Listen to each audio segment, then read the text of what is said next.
Previous class रे आम home science रो किसी क्वेश्चन गुड़ाक आलोचना करूँ जोटा कि 2025 रो एक्सपेक्टेड क्वेश्चन गुड़ाक थिला।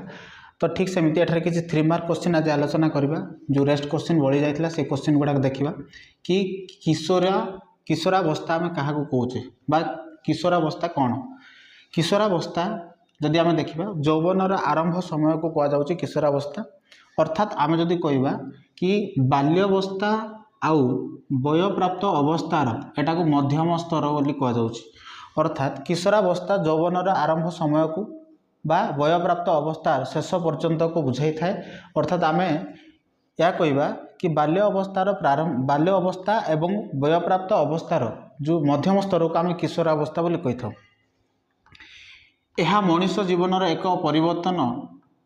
क्षणस्थायी समय अटे। यही समय मनुष्यर बहुत किसी परिवर्तन आसी तार शारीरिक स्तर में परिवर्तन आसी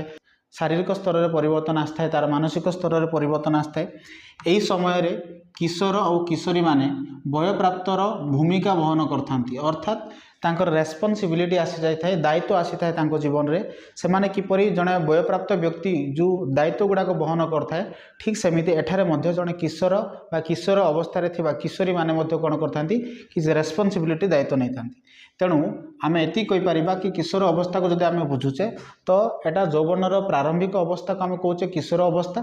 बा किशोरी अवस्था। यही समय कौन होची बा एटा बाल्य अवस्था एवं वयप्राप्त अवस्थार मध्यम स्तर को आम कहे।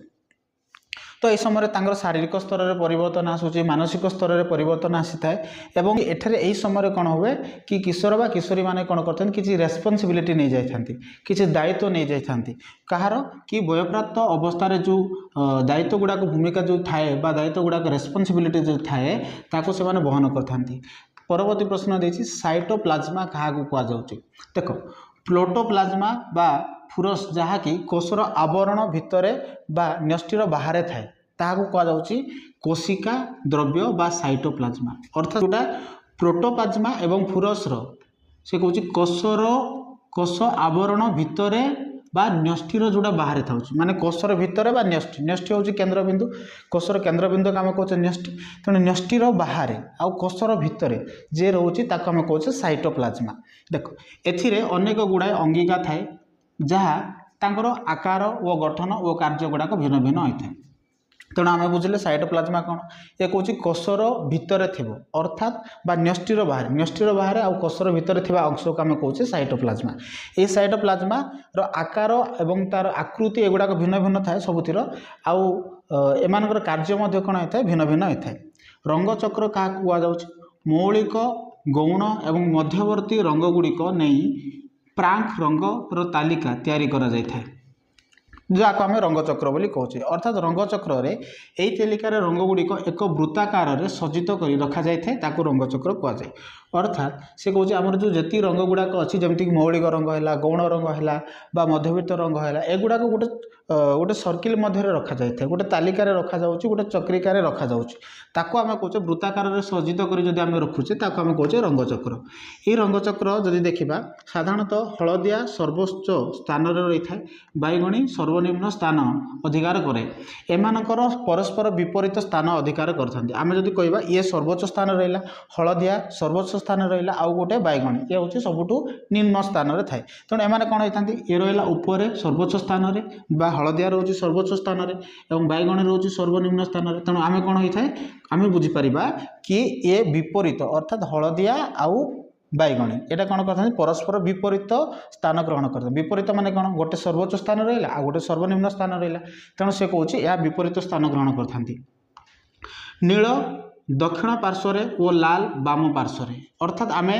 आज ए सर्किल जदि करवा गोटे डायग्राम जदि करवा तो प्लस करदे प्लस रदि ऊपर को जदि देखा ऊपर कौन था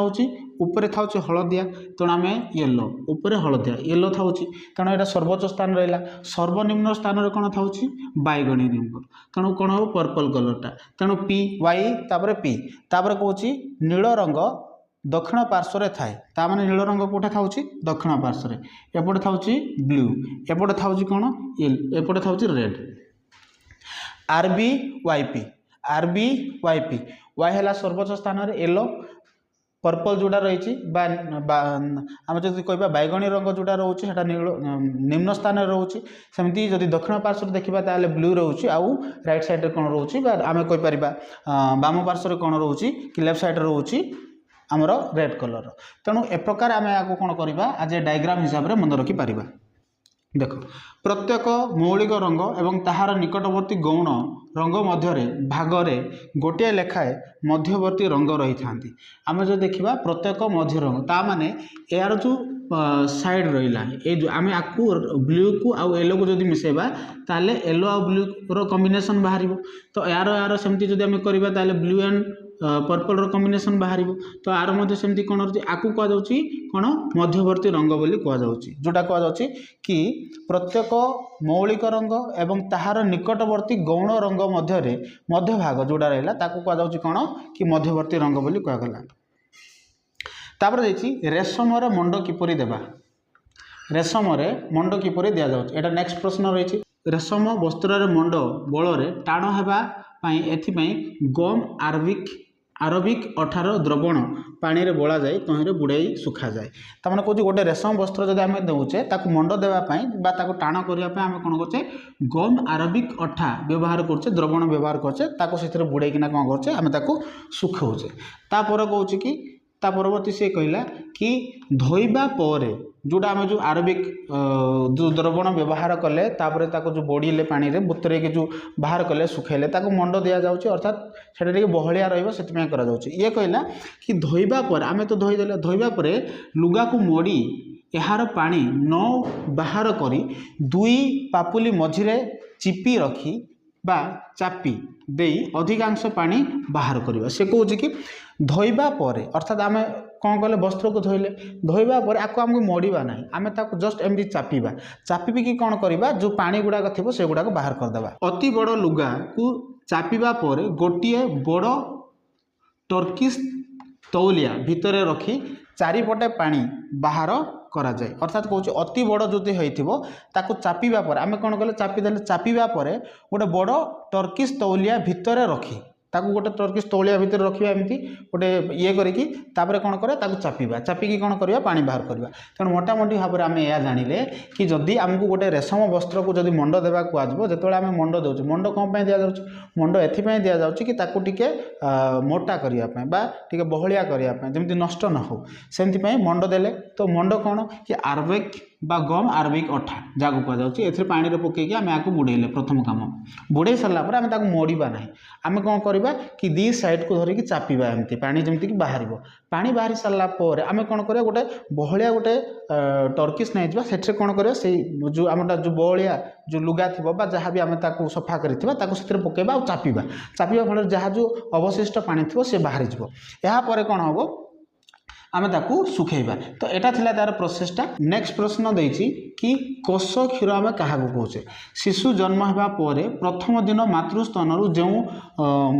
फिका हलदिया रंगर क्षीर बाहर ताकू कहुच्छी कोष क्षीर बा कोलोस्ट्रम आपको कोष क्षीर बा कोलोस्ट्रम बोली कहुच्छे ये बेले बेले कोष क्षीर लिखिदे ना डायरेक्टली कोलोस्ट्रम लिखिदे कोलोस्ट्रम कौन कोलोस्ट्रम कहले शिशु जन्म होगा पर माँ जो स्तन जो प्रथम जो क्षीर बाहर ताकू कौच कोलोस्ट्रम बोली कहूँ हलदिया रंगर जो क्षीर बाहर ताकू कोलोस्ट्रम बोली कहुए।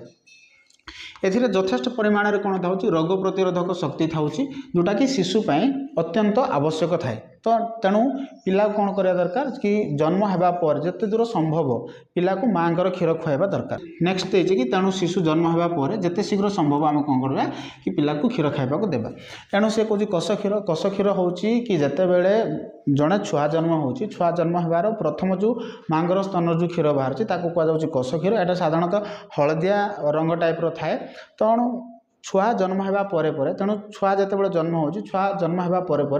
आम कौन करवा दरकार कि माँ क्षीर को खुआवा दरकार। तो यहाँ कहीं एठारे कि शक्ति रोग निवारक शक्ति था तेणु यहाँ शिशुपाई यथेष्ट फलप्रद हो पार। अंधार कणा क्या कौचे देख अंधार कणा साधारणतः आम अंधार देखी न था कहुचे अंधार कणा किंतु कोशरावस्था जीवसार कर प्रयोजन बेसी यही समय यार अभाव जनित रोग द्वारा शिशु मैंने आक्रांत होता छोट बेलू आम जो छुआ था आम जो बड़ हो जाऊ तो विटामिन जदि आमको जदि कौन क मिल ना विटामिन ए जदि आम पाइबा ना ताहले से विटामिन अभाव आमको कौन होता है जो रोग देखा जाऊँ साधारणतः समय रोग जो गुड़ाक थाए से गुड़ाक आक्रांत होती जो आमको अंधार कणा होता है।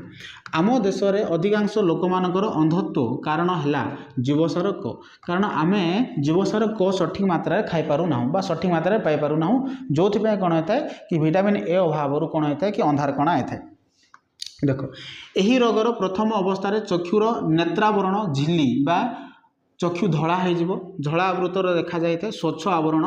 विवर्ष देखा जाए तेणु ये समय कौन हो जितेबाला आमको अंधार कणा हो जाए जो चक्षु जोटा रोचे धला हो जो आम चक्षुर आवरण थाए जो नेत्रावरण जो था जो झिली था ह्वाइट हो जाए संध्या बेले किंबा अल्प आलुओं आमको देखा जाए ना तेणु आम कहीपर कि अंधार कणा रोग साधारणतः विटामिन ए अभाव रही है कारण यौवन अवस्था हो बाल्यावस्था हो जो समय भी हो ना कहीं आम शरीर में जदि विटामिन ए रो अभाव जदि देखा जाउची तो सही विटामिन ए अभाव जो आमको अंधार कणा रोग होची यही अंधार कणा रोग हेले कौन होची आम देश में साधारणतः अनेक लोकों को ए प्रकार देखा जाउची कारण से सठिक मात्रा रे विटामिन ए पाई पारु नाहांती तेणु विटामिन ए अभाव जो अंधार कणा रोग होता है। यह हवा फल कौन होमर जो चक्षु जो था नेत्र आवरण जो था नेत्र आवरणटा कौन हो कि भीतर अंशटा आमर जो ह्वाइट हो जाए धला हो जाए जो आमको साधारणतः अल्प आलुओ बा अंधार आमको देखा जाए ना ताकू कहुच्छी अंधार कणा रोग। परवर्ती जदि देखा परवर्ती प्रश्न देती राइबोफ्लाविन कार्य कौन देख राइबोफ्लाविन अभाव में चर्म चक्षु एवं स्नायु विकृत हो जाए आम शरीर यदि राइबोफ्लाविन जदि अभाव होची ताले आमर जो स्किन गुड़ाक रहा स्किन है चक्षु हो गला बा आमर स्नायु गुड़ाक रहा एगुड़ा कौन हो जाए कि विकृत हो जाए श्वेतसार स्नेहसार और प्रोचिसार चयापचय जड़ित केते गुड़िए एंजाइम रो कार्यकारिता यह उपर निर्भर करे कारण आम जो श्वेतसार सठिक मात्रा खाई पारिबा नहीं स्नेहसार सठिक मात्रा खाई पारिबा नहीं पुष्टिसार सठिक मात्रा खाई पारिबा नहीं ताहले आम शरीर में एंजाइम गुड़िक तैयारी हो पारिबे नहीं बा एमानक साहाय्य जो एंजाइम गुड़ाक थाउची आम शरीर में सेमाने कौन करछन्ती एई खाद्य सार को लेकिन सेमाने कार्य करुछन्ती ओके जदि आम यही जो स्नेहसार बा यही जो खाद्य सार गुड़ाक आम सठिक मात्रा खाइबा नहीं ताहले से एंजाइम गुड़ाक कौन हे एक्टिव हो पारिबे ना कार्य करि पारिबे नहीं जो राइबोफ्लाविन आम शरीर में दुर्बल हो कहूँ श्वेतसार अपचय जड़ित केते गुड़िए हॉर्मोन रो कार्य यह सहायक करथांती कारण मोटामोटी भाव में जदि कहबा राइबोफ्लाविन रो काम कौन राइबोफ्लाविन अभाव में आम शरीर चर्मी चक्षु और स्नायु विकृत देखा एमान श्वेतसार स्नेहसार बा पुष्टिसार जो अपचय था खाद्य सार गुड़ी को जो एंजाइम माने कौन करथांती कि नष्ट करथांती जो अपचय करथांती से माने सठिक भाव में करिपारिबे नाही जदि आम शरीर कौन हम राइबोफ्लाविन रो अभाव देखा बुझीगला। नेक्स्ट होची कि श्वेतसार जो रहा अपचय जड़ित केते गुड़ी हार्मोन रो कार्य करिवार मध्य कहार भूमिका था कि राइबोफ्लाविन रो भूमिका था। परवर्ती प्रश्न होइछि किशोर अवस्था आर्थिक समस्या किपरि देखा जाए आम जो बड़ हो जाऊ से समय आम शरीर आमर आर्थिक अवस्था किपरि देखा जाए देख किशोर बा किशोरी माने रोजगार क्षम न होइथिले सुधा तांकु किछि परिमाण अर्थ देवा उचित जहाँकि सेमानकर स्वाधीन भाव में खर्च करें देख आम जो बड़ हो जाऊँ किशोर किशोर अवस्था आम उपनीत हो जाऊँ आमर प्रत्येक क्षेत्र में आमको किसी आर्थिक सहायतार आवश्यकता रोचे खाइबा क्षेत्र में है पोशाक परिच्छद है जीवन यापन शैली है प्रत्येक क्षेत्र में आमर किसी आर्थिक आवश्यकता रोचे तेणु कौन हो कि किसी स्वाधीन भाव में चलने किसी अर्थर आवश्यकता रोचे किंतु से कौन कौच कि तेबे पितामाता माने पिला माने अर्थ अभाव को बा अर्था को किपरि व्यवहार करछन्ती ताहा उपरे नजर रखिबा उचित किंतु तेबे पितामाता आमको जो टंका जो मिलिबो बा बापा माँ माने जो टंका जो दियंती से गुड़ाक आम किपरि खर्च करूचे ताहा उपरे कौन करिया दरकार बापा माँ माने नजर रखिबा दरकार अर्थात मोटामोटी भाव में जदि कहबा किशोर अवस्था साधारणतः आर्थिक अवस्था बा आमे किशोर अवस्था साधारणतः आर्थिक समस्या गुड़ाक आम फेस करथाउ कारण एही समय आमको सठिक मात्रा टंका मिल पारे ना जदि आमे रोजगार क्षम होचे ताहले किसी असुविधा नहीं जदि रोजगार क्षम हो नथिबा ताहले आम टोटाली कौन कर किशोर अवस्था बापा माँ उपर निर्भर करुचे। तो यही समय कौन हो कि बापा माँ आम जो बापा माँ मैंने जो आमको जो टंका देउछंती से टंका को से प्रॉपर्ली देखा दरकार कि से सठिक भाव में पिला व्यवहार करछंती ना नहीं। आगु कह जाउछि किशोर अवस्थार आर्थिक समस्या। यह थिला हमरो सेट ए रो नेक्स्ट क्लास रे देखिबा सेट बी। धन्यवाद।